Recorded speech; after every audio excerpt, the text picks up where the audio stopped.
Hello friends, आज हम reasoning के लिए एक टॉपिक पढ़ेंगे, position of alphabet from A to Z.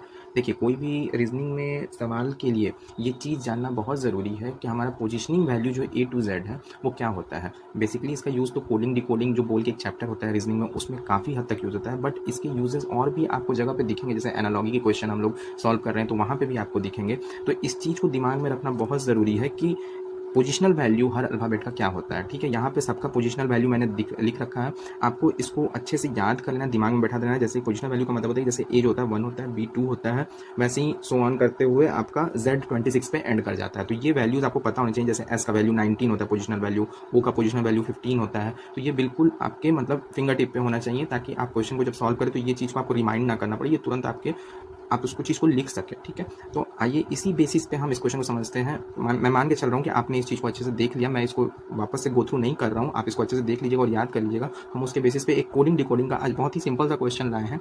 आने वाले समय में हम और भी बेहतर क्वेश्चन करेंगे। तो आइए इस क्वेश्चन को समझते हैं। जैसे हमारा दिया हुआ है bat is equal to 40, cat is equal to 60, then fat is equal to, यहाँ पे 4 ऑप्शन दिए, 100, 110, 120, 130।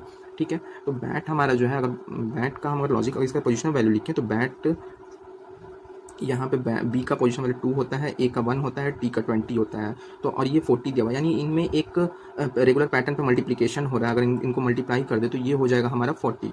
ठीक है, अगर वैसे ही हमें ये भी चीज़ को मिलाना है कि क्या ये भी उसी रूल को फॉलो कर रहा है, क्या कैट वाला भी रूल, कैट में जो रूल लग रहा है क्या वो बैट वाला ही रूल लग रहा है कि नहीं लग रहा है। अगर दोनों पे सेटिस्फाई हो गए तभी हम लोग फैट का वैल्यू निकालेंगे। तो कैट वाला अगर हम लोग देख लें तो कैट का सी का पोजीशन वैल्यू होता है 3, ए का होता है 1, टी का होता है 20। अगर इन तीनों को मल्टीप्लाई करेंगे 20 into 1 into 3 is equal to 60, तो ये बिल्कुल मैच कर गया, 40 और 60 मैच कर गया। तो सिमिलरली हम लोग फैट पे भी वही कंसेप्ट को लगा देंगे। फैट इज इक्वल टू हो जाएगा, एफ का हो जाता है 6, ए का होता है 1, टी का होता है 20।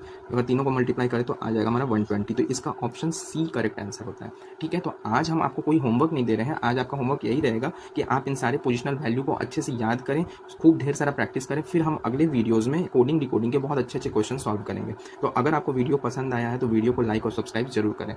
Thanks for watching.